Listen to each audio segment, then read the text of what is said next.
it was months of healing, changing my diet, taking the supplements, learning all about Hashimoto's and thyroid and hypothyroidism. And then from there, I kind of like reorganized my lifestyle. I call them now like Hashi habits, like the little habits that are good for us that help our Hashimoto's, and kind of reworked how I work out. And that's how I kind of discovered like, okay, you cannot push your body as far as I used to before Hashimoto's, but you can still work out. Hello, my beautiful friends, and welcome to another episode of the show.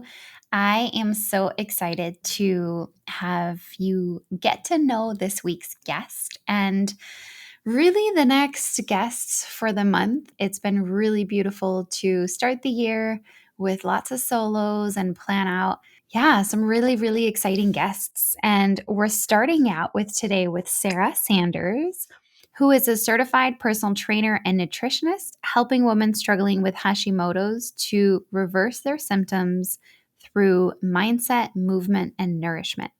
She's lived herself with Hashimoto's for 10 years, and we talk a lot about that in the episode and how she's just really passionate about helping other Hashi warriors, as she calls them, reclaim their lives.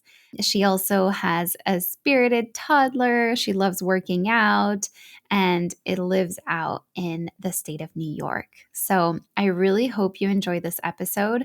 I actually found Sarah because this is pre being diagnosed with Hashimoto's, but by just really being curious and listening to my body. So being intuitive and knowing that a lot of my SIBO and gut health issues were probably linked with my thyroid. And I actually found her YouTube videos for working out and for being able to work out with thyroid issues and Hashimoto's. And it's been really, really helpful to learn from her. I can't wait for you to listen to this episode. It's just super, super packed with education and great content, and also just like inspiring to hear her story. And I think it's just really hopeful as a reminder that we can all reclaim our lives regardless of what we're dealing with. And also that it's important not to stay too maybe attached is the word to the diagnosis, but to be, able to really move on and move forward. So I am super excited for you guys to listen. Let me know on Instagram how you're enjoying it. And if you are interested in the VITALIZE program, the waitlist is officially open for the next cohort. So I will add the link in the show notes if you're somebody that is ready to unlock their vitality with a mind, body, and soul approach, looking at transitioning, whether it's into a new career or really starting your business and how to create financial model, how to do that, how to go from intuition into action, how to let go of imposter syndrome, and also how to regulate your nervous system and really take care of your mind, body, and soul. So without further ado, let's get into the episode. Hello, everybody, and welcome to another episode of the show. I am so excited to introduce you guys to Sarah. Welcome, Sarah. Welcome to Unlock Your Vitality. Hi, Magali. Thank you so much for having me. I'm so excited to be here. I'm so excited to have you. So I found your amazing videos. I had a feeling that something was wrong with my thyroid. I've been having like a gut health journey for a really long time. And I, was diagnosed with SIBO and all these things. Yeah. And I was like, something's not right. And so, and I could feel, I'm somebody that's always been really active. And I could feel that as I was like working out in the normal way, I was getting more tired.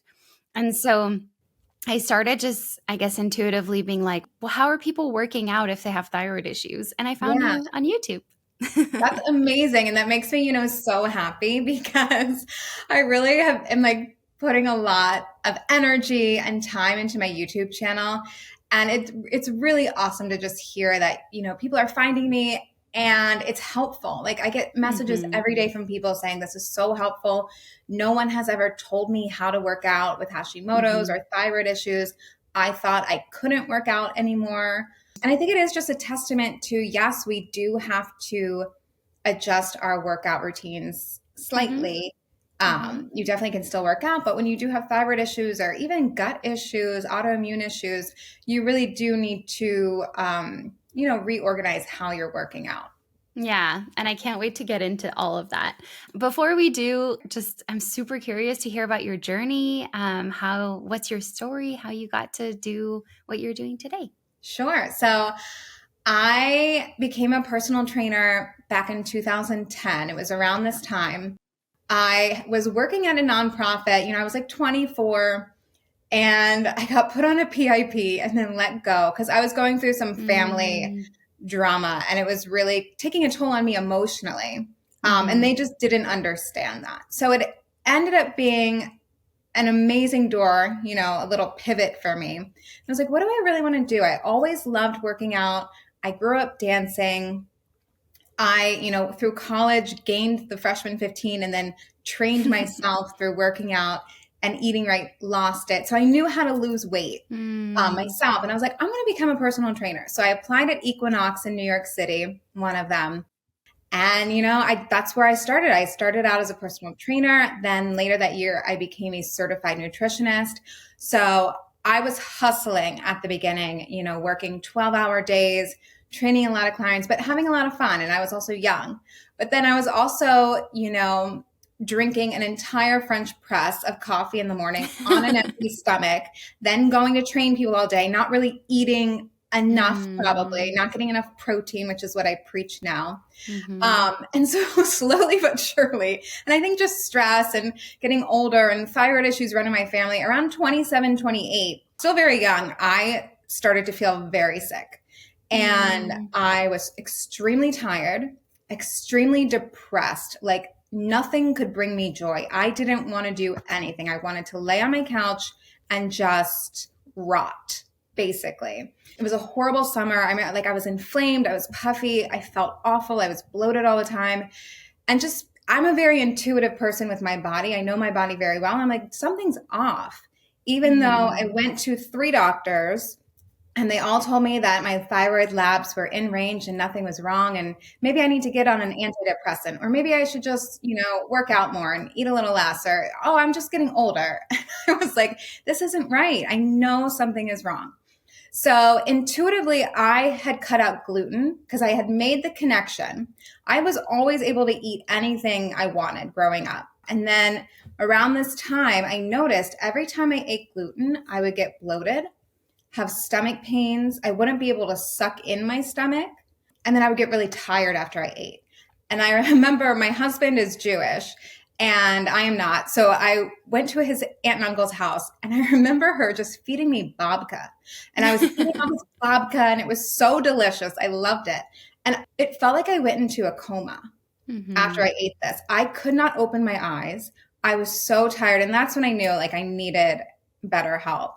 And thankfully, there was an amazing doctor in the city at that time who was really great with autoimmune disorders. So I went to him.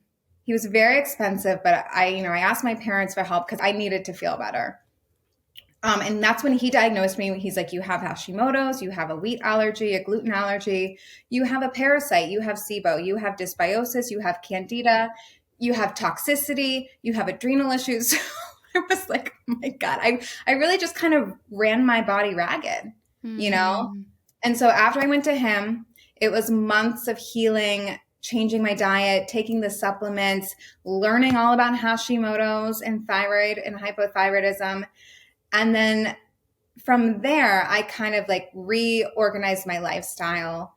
I call them now Hashi habits, the little habits that are good for us that help our Hashimoto's, and kind of reworked how I work out. And that's how I kind of discovered okay, you cannot push your body as far as I used to before Hashimoto's, but you can still work out.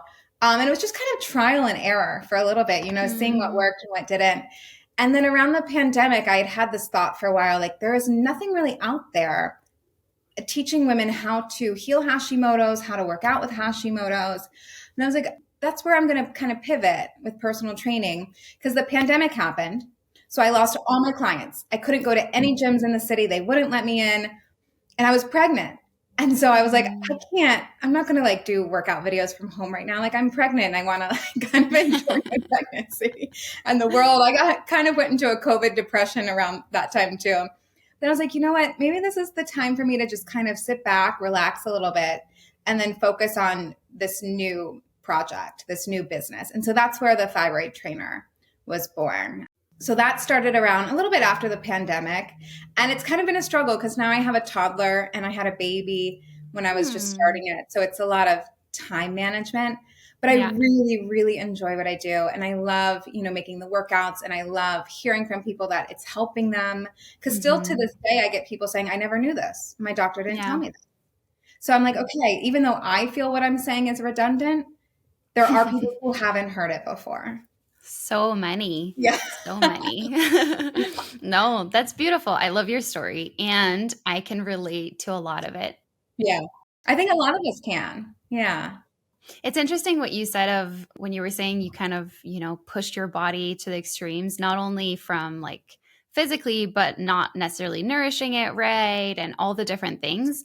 I was vegetarian for 7 years, and I very much did it for the environment. Nobody ever was taught. And this was also now, I don't know, 10, 12 years ago. Okay. People weren't really that's when it started. People weren't really talking about protein in the same way people are now. Right. And we weren't talking about the negative effects of being vegetarian. And like I could tell that I was tired and all these things. And then I went through a really big burnout at work. And I went at it very much from the gut health perspective because there was so much bloating. And for me, I mean, you mentioned your Jewish husband. I am French. And so gluten is like literally, it's just like embedded in my blood. Your blood. Yes. And so the first person that I worked with who helped me very much from a gut perspective, but we cut out gluten, all these things. And I also had candida and a bunch of other things and parasites and everything. And it was really helpful to like clean all that out. And I remember at the end being like, I'm still bloated. And I don't know why, but my thyroid in that moment hadn't really been checked from a functional perspective. It had from a Western medicine perspective. And they were like, you're good. Like everything's okay. And then I remember, so we got married in 2022, and up until my wedding, I was like, okay, like we got married in France. I was like, I'm not having gluten, all these things. But then we did our honeymoon in Greece, and I was like, and we spent a few months, we took off work and spent a few months in Europe. And I was like, I'm done. Like this isn't helping because I thought it was really linked to the gut things. And I was like, I'm doing all these things and I'm still super bloated and I still have all these symptoms. Like I'm so tired of this elimination and restriction and not understanding what's going on. And so I was like, screw this. I'm having gluten. And fair enough, like a few months later, I was like, okay, I really need to stop. Like I can really see that this is, a big impact. Yeah, no, our bodies definitely have a way of telling us. Yeah. Sometimes subtle, sometimes not so subtle. There's still something wrong. Yeah. Maybe if you could explain a little bit more of actually what is Hashimoto's, because for somebody listening, they might be like, okay, cool. I kind of think I understand, but I've heard of hypothyroidism, maybe heard of Hashimoto's, but just in like your own words, if you could share. Yeah. So, hypothyroidism is extremely common, and it's low thyroid function. So your body does not produce enough thyroid hormone, and you experience the symptoms like depression, mood, like very low depressed mood, weight gain, bloating, fatigue, brain fog, hair loss, dry skin, puffy face. It's a whole range of issues. And Hashimoto's is the autoimmune disease that causes hypothyroidism. So everyone with Hashimoto's has hypothyroidism, but not everyone with hypothyroidism has Hashimoto's. Mm-hmm. So I used to say, with Hashimoto's, it's your body attacking yourself. But I've since I don't like to say your body's attacking itself, because then it's like our body's the enemy, where our body is not the enemy. Our body is trying to give us clues and signals that something is wrong. So what I kind of like to say now is Hashimoto's is when your immune system is just overactive. It's an overactive immune system, and it creates antibodies to your own body's tissues. And most of the time, those antibodies are thyroid antibodies. So then it causes hypothyroidism, that low thyroid function, and you get the same symptoms as hypothyroidism, but you also will get, inflammation is a big one with autoimmune disorders, joint pain, all of that. So with Hashimoto's, you really want to focus on finding out these root causes of what is causing your immune system to be overactive. And that's where we start in healing this. Yeah, thank you. That's so helpful. And what are some of those potential causes that have caused your immune system to be overactive? There's a lot. We live in a very toxic world. There are like the big five. So there's the environment. So what we're living in, the toxins that we're either ingesting through our food, our water, household cleaners, just breathing the air, we can't escape it. And then there's parasites, can be a big cause, gut issues like SIBO, H. pylori, candida, dysbiosis, any of that. And those can be caused from, artificial hormones like birth control, or antibiotics can really lower the microbiome in the gut. And then with Hashimoto's as well, another big trigger that I see a lot and that I experienced was not knowing you're allergic to wheat or gluten. So wheat, because of the molecular mimicry, the wheat protein looks exactly like a thyroid cell to your immune system. It can't tell the difference. So if you're eating gluten, your body sees the gluten protein and wants to attack it, but then it ends up sending its immune soldiers out, and it will see a thyroid cell and be like, oh, that's gluten, I need to get rid of that. And it ends up, destroying the thyroid tissue. So that, a lot of, dairy as well can be a trigger for people. And then cross-reactive foods like corn. Another big cause is just like nutrient deficiencies. It's so funny. One of my friends texted me yesterday, and she's like, I just got my blood work back. My thyroid levels are off. Can you look at them? And I was like, okay. And I did. Like, her TSH was 6, which isn't great. Her T4 was 0.89, which isn't terrible, but not good. But the doctor didn't do antibody testing, and they didn't do T3 testing. So I couldn't really give her a good answer just yet. But I did notice on her lab work that the doctor said her vitamin D was extremely low. I was like, okay, that's the first step. You need to get your vitamin D levels up, at least above 50, because low vitamin D has been linked to hypothyroidism and Hashimoto. So that could be another root cause. And then a big one that I don't think enough people are talking about is, of course, stress is a huge trigger for the body, for anything, for gut issues, for autoimmune disorders. But I think emotional trauma, I've seen a lot of clients I've worked with, especially, thyroid diseases and Hashimoto's are so prevalent in women. And we experience a lot of trauma and emotional stress that I don't think men experience. And I think there's a big correlation there. And I don't think a lot of people are talking about it. So I think being able to process trauma, being able to let go of any grudges, being able to heal your emotional spirit and that side of you, even though it kind of seems woo-woo for some people, but I feel like that's a huge part and a huge root cause of these autoimmune issues. Yeah, for sure. I'm 100% with you. Yeah. Before going further into that, I wanted to say I also have very low vitamin D, and I live in California. Like, I get a lot of sun.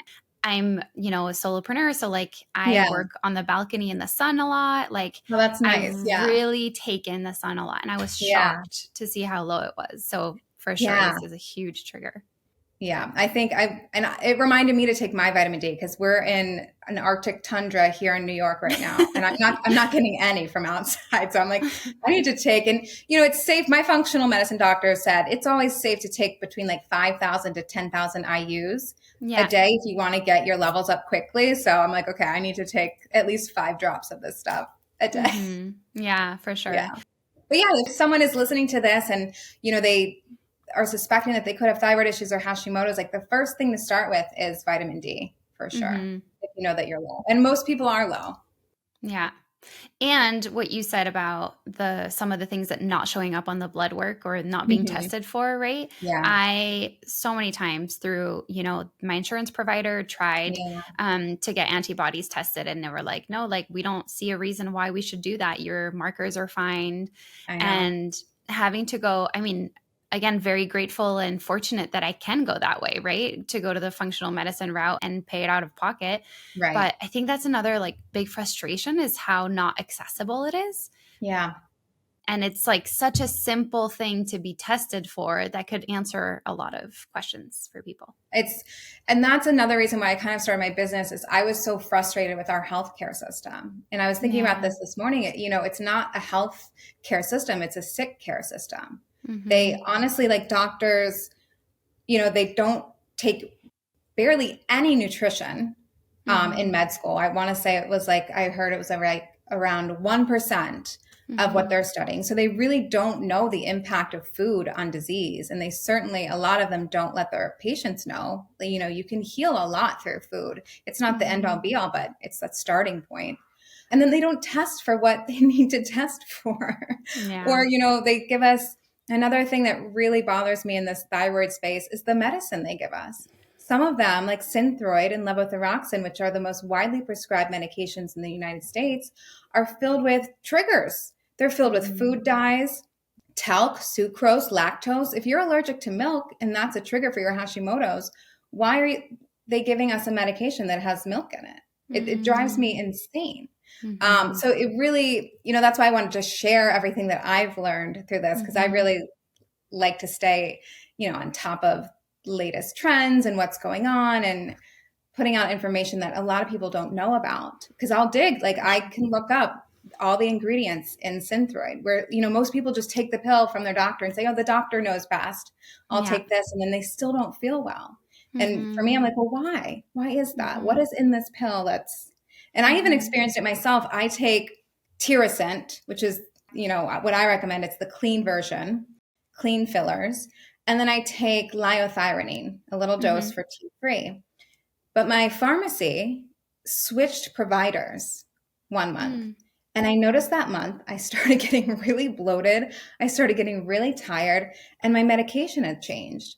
And I was never able to find out what the ingredients were or the filler ingredients. But I asked them, please, you have to change this back to the former manufacturer because I don't feel well and I need this. So they did, luckily. Wow, but that's man, amazing. If these manufacturers ever stop making this medicine, I don't know what I'm going to do. Yeah. Oh my gosh. So it's a lot. You can go down a big, rabbit hole with all of this. For sure. Yeah.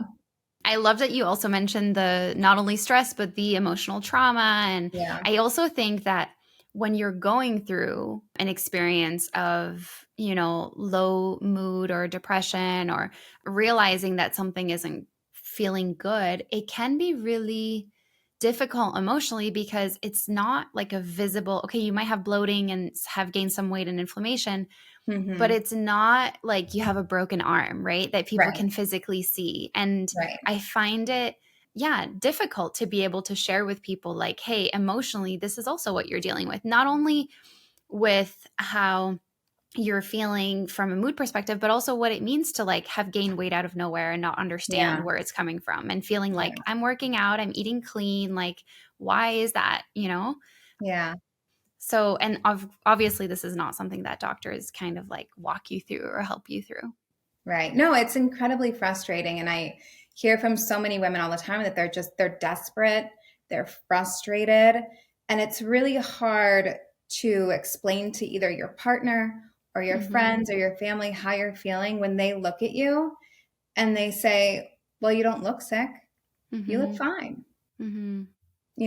People said that to me and I was like, on the inside, I feel like death. Like I feel awful. Like it's a struggle for me to be here. But to an outside person, you look totally normal. You look fine. And, that's was really hard to deal with. But yeah, also just, the unknown.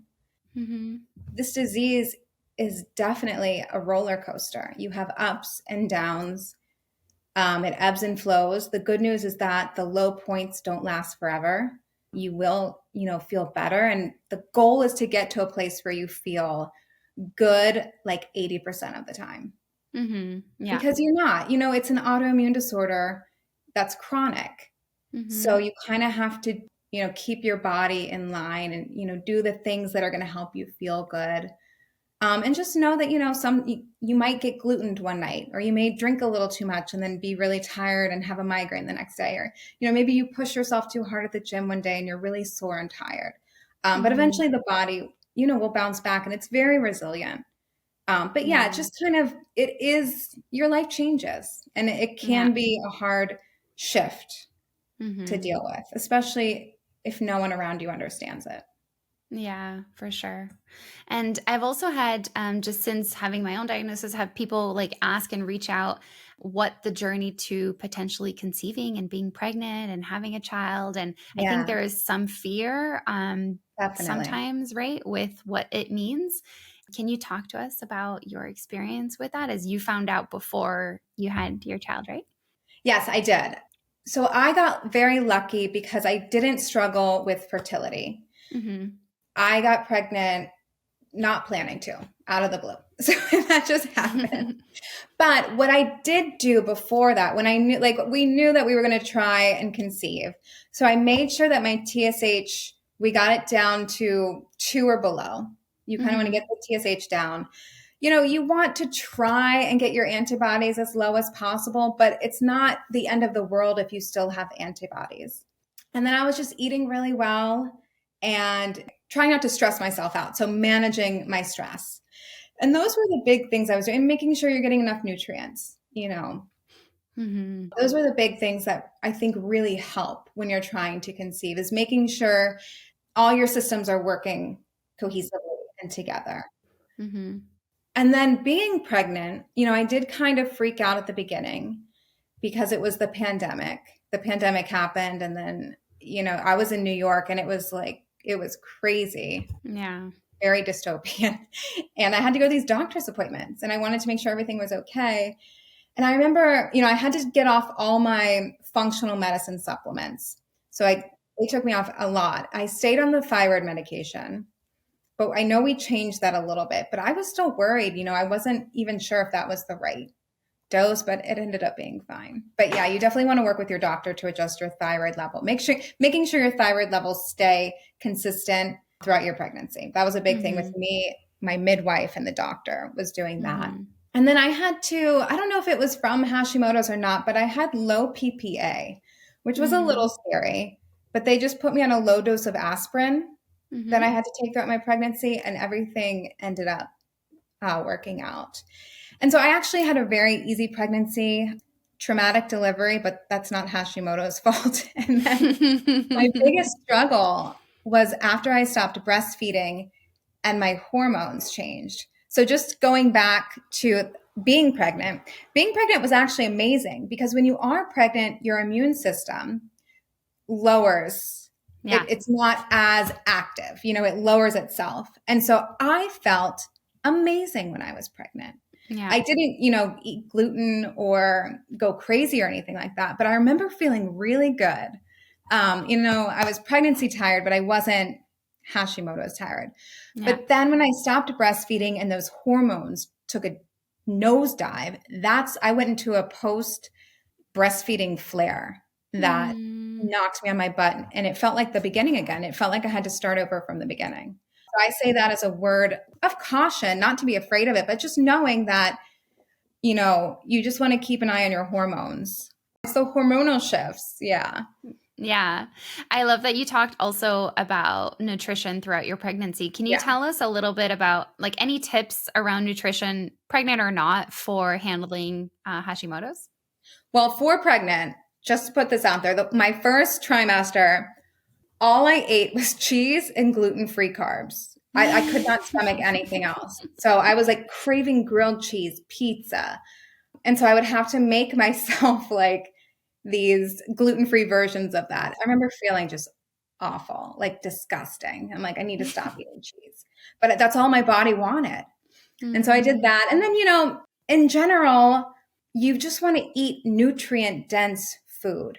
So whole foods, shopping the perimeter of the grocery store, a lot of colorful fruits and veggies, getting those phytonutrients, antioxidants. Like I love, dark leafy greens, berries are amazing. Those lean proteins are great, chicken, shrimp, fish. We want those omega-3s from salmon, mackerel. Gluten-free grains are also really important, quinoa. And then fermented foods are really important for gut health. So, and also really good for Hashimoto's, like sauerkraut, kimchi. Artichokes are one of my favorite foods to talk about with Hashimoto's because they are detoxing. They're like one of the most detoxifying foods out there. And they just, the fibers in the leaves kind of like scrape everything out of your intestines, getting all the bad stuff out. So eating foods with fiber is also really important. But then, I always tell people, it's all about balance. So I like to say like 80-20, 80% of the time you're eating really healthy, and then that leaves 20% room to have the things that you want to enjoy. Yeah, I think that's so important because we can be so hard on ourselves when we've got this like a certain kind of protocol or something to follow. And I definitely experienced it of being in like elimination of so many foods for so long. And then it went totally the other way where I was like, I need to have all of these things. Like I was in like a starvation mode from wanting some of these. So Right. I am 100% a believer of And balance. what benefits a lot of people at the beginning is doing the autoimmune protocol. Yeah. And I remember doing that at the very beginning. And I only had to do it once.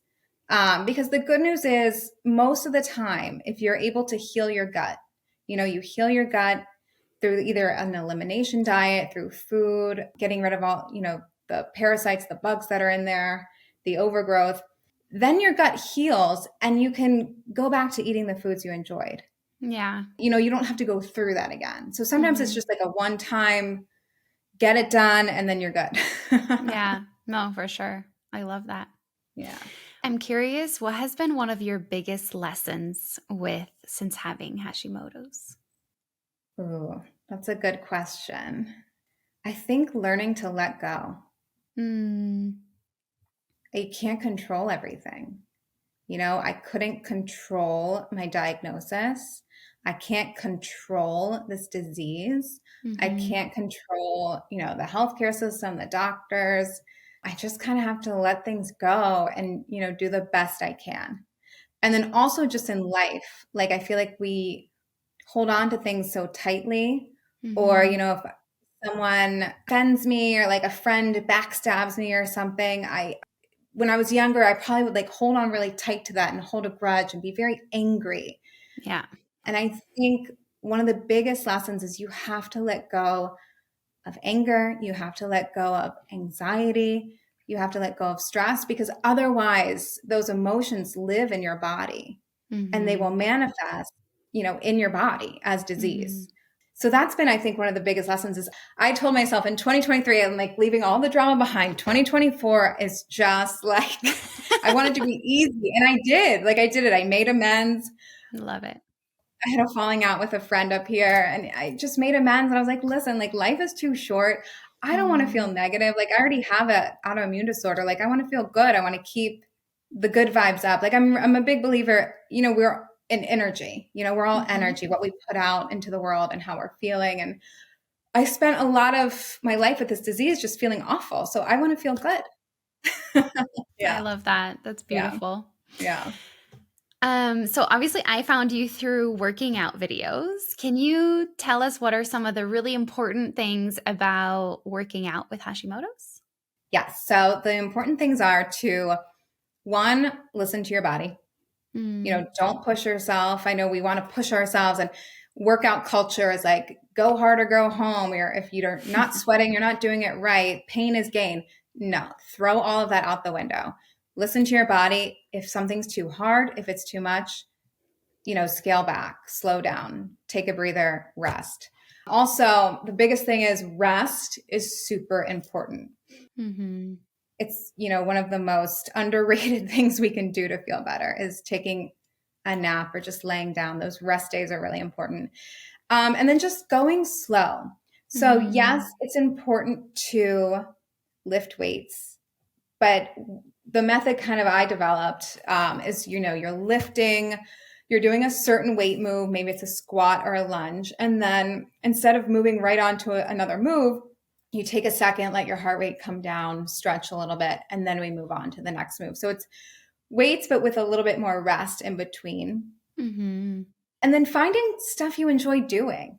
Yeah. Working out should be fun. Moving your body should be fun. So everyone has different preferences for what they like to do, but find something you enjoy. I personally love reformer Pilates. So I get so happy when I can make it to a class, and my body loves it. I feel so good afterwards. So my Mm-hmm. favorite kind of, workout mix is my strength days, like 1 or 2 days of Pilates. I love walking. Like I've become a big walker. I just walk on the treadmill for 30 minutes. Right now I usually recommend doing it outside. So you get some sunshine, some vitamin D, some fresh air, nature. It's all very healing. But right now it's a little too cold. So I've been putting on, I put on a show on Netflix. So Mm-hmm. I'll watch, it's called Fool Me Once, something on Netflix that keeps me entertained while I do my 30-minute walk. And then like a good yoga day is nice. Mm-hmm. You get to stretch out. It's very mindful. It's slow and easy for Hashimoto's.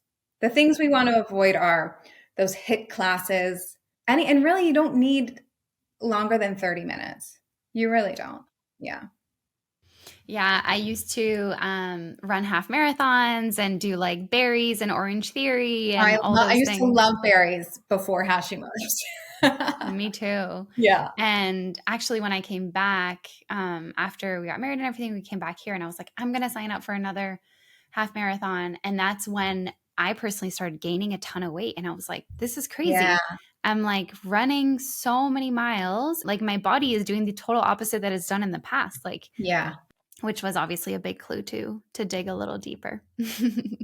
And I did an experiment the other week where I've been feeling very good for a while. I feel like I'm in remission. I really don't have any symptoms right now. And so I went to F45. I was like, I'm going to go and try an F45 class. And I purposefully went to the one that wasn't cardio. It was focused on strength.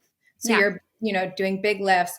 But even, for me as a trainer, it was too long for me. Yeah. With Hashimoto's, like I was fine after 30, 45 minutes. The hour was just like a little too long for me. It felt good to lift the heavy weights, but then I definitely was exhausted Yeah. the rest of the day. Like I was really tired. So I was like, okay, this is a good check-in to be like, okay, this probably isn't the best thing to do right now. I can just lift the heavy weights at home. Yeah, for sure. I also love reformer Pilates. I go to Body Rock Pilates. Okay, yeah, I've heard of them. Yeah. And I love it because it's 40-minute classes. Yes. And then, I definitely adapt from what they're saying, right? Like the strength, weight, or whatever, the springs, and also the speed. But I do love that reformer Pilates, the idea is to go as slow as you can. Yeah. And it honestly feels very restful for me because, you're lying down most of the time. But then the next day, my inner thighs are so sore. And it's such a good feeling. It's good to train your muscles in different ways. So, strength training, we're training them in very like forward and back motions for the most part. Whereas with Pilates, especially on the reformer, you're doing leg circles. You're moving your muscles in a different way, and it's a different strength. It's a different resistance, which I really love. Yeah, me too. Amazing. So this has been such a beautiful conversation. Yeah. We end every episode with a little rapid fire, just some questions. I mean, it's not really rapid. It doesn't have to be rapid. Yeah. I need to stop saying that. We just end with some questions. Before we do though, where can people find you? What are like ways that people can work with you? All the things. Yeah. So you can find me. I am the thyroid trainer.com is my website. And then I'm on YouTube, The Thyroid Trainer, and Instagram at The Thyroid Trainer. And I'm going to start delving into TikTok. We'll see. It's the same. And I think it's at The Thyroid Trainer there as well. And so the best way to work with me right now is if you're looking for an amazing 28-day kickstart, I created this 28-day program. And there's 10 video workouts to follow along. It's progressive strength overload, which just means we start really nice and slow with body weight workouts the first week, and then we move into band, and then we move into dumbbell. So the loads get a little heavier each week, which helps you build strength, build lean muscle, and burn fat. And we go slow for Hashimoto's. And then you also get 2 30-day meal plans, hormone balance, and high protein. And then I think there's a couple of fun bonuses like my 7-day no sugar guide, a clean eating guide, another 6-week written workout plan, and a supplement support guide. So there's a lot in this 28-day program, and that's $99, which I thought was a great price. So there's that. I also have just like a ultimate thyroid friendly meal bundle. And I do have a group coaching program called the Hashimoto's Weight Loss Blueprint, which is really fun. So we go deeper into gut health, liver health, stress, morning and evening routines, nourishment, so meal plans as well. So it's a 6-week go as you want video course. And then there's a 6-week workout plan with a calendar attached to that. And then we also have live group coaching calls every month and a private Facebook community. So this is, you get the community aspect, and it's kind of fun. I love jumping on these calls every month with all the members. Yeah, that's beautiful. I love that. Thank you so much for sharing. And we'll add the links and things in the show notes so that it's easy for people to access. Yeah. Amazing. So let's get into the last little questions. So this podcast is called Unlock Your Vitality. So how do you unlock your vitality these days? What is something that you've been doing or exploring that really gives you energy? Oh, that's a good one. Actually, cutting back on caffeine I've been like really kind of listening to my body though, and just knowing that I don't want to have that second cup of coffee. Like, what's a better choice here? Let's go with the green tea. Let's go with turmeric latte or something. Another good answer for this is I've been living with the seasons, living my life with the seasons, because everyone is like, go, go, go in January resolutions. And I'm like, no, I want to do a slow January. I'm cocooning. I'm staying home. I've been watching all the award nominated movies. Like, I'm not pushing myself hard. I'm working out when I want to, like I'm getting in what I want to do, but I'm not pushing myself, because what I feel is like we are in winter right now. Like, ancestrally, we were not doing much right now. We were at home, animals are hibernating. So I feel like we kind of have lost touch with nature and the seasons. So March, spring is when I will be going full force. So I think unlocking your vitality, you can also live with the seasons. I love that. Which is fun. Yeah. Yeah. And you can do that also with the foods you're eating. Yes. So we made a really delicious beef stew the other weekend. It was actually beef bourguignon. It was my husband's, his grandmother's French, and it was her recipe. Aww. Yeah. It was amazing. Delicious. Yeah. That sounds so good. So good. I love it. This next one's a fun one. What is on your nightstand? 10 books. A stack of 10 books. I just joined a book club recently, so we're reading Tom Lake right now. But I also have my Hashimoto's books, my journal. I have this really cool book I got for Christmas called The Pivot Year. So it's all just little prompts every day about your pivot year. Cool. And then my silk sleep mask to, make everything dark. I have a beautiful lavender chamomile roller essential oil that I put on my wrist before I go to sleep and do some deep breathing. And then that's it, really. That's on top of my nightstand. Yeah. I love that. Amazing. The next one is, if you could go back in time and give your younger self one piece of advice, what would it be? Enjoy your youth. I feel like I did not enjoy the freedom I had in college. And just not worrying so much, trusting that things would work out, but just enjoying your 20s, even though they feel so volatile when you're in them. And even in college and high school, it's such a special time because you have a lot of freedom.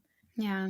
And you have a lot of time and space to do the things you want to do. So I wish I would have enjoyed that more. Yeah. I love that. Yeah. And the last one is, what is something you've had to say no to lately? Let's see. I haven't really said no to much lately. I add that question in to help people remember that it's okay to say no. Yeah, it is. I feel like I'm in a good place.